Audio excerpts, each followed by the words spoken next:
I dreamed that a young man uh, who was a God-fearing person confronted his family members that were not God-fearing. And first he confronted his mother. And there's a lot of symbolism in this, so I'm not going to be able to unpack all of it. But they were standing on a highway and there were cars going back really fast. I mean, why were they on the highway? I don't know.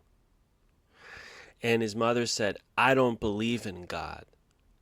And he said, Psalm 14:1, "The fool says in his heart, there is no God." And then she started to walk away, and he said, "They are corrupt, their deeds are vile, there is no one who does good."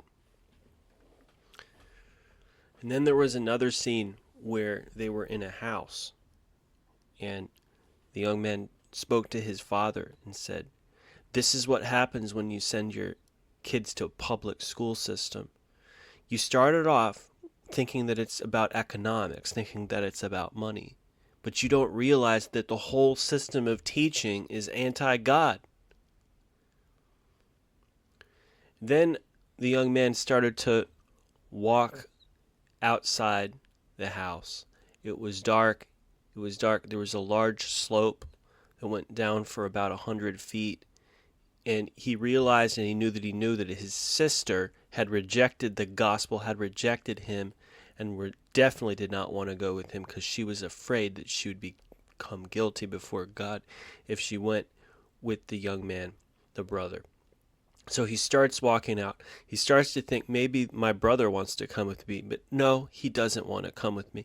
But then they start trailing behind him, even though they've rejected him, even though they've rejected the gospel that he represents and the God of the Bible that he represents. And so he starts to walk down this slope towards the parking lot. There's some sort of an apartment complex to go to get his vehicle and get the heck out of there and never see them again.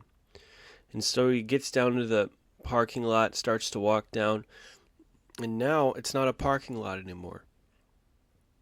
Now it's actually a marina, and there's little boats there, and it's lit up at nighttime. And he realizes he has to go and get one of his boats to get out of there. He's kind of shocked and surprised. He wasn't expecting his car to turn into a boat. In Ira Milligan's Understanding the Dreams You Dream, boats represent personal ministry. And then he also realized he had a microphone in his hand. So he held it up and looked at it. It was like one of those Shure microphones. And that's the end of the dream.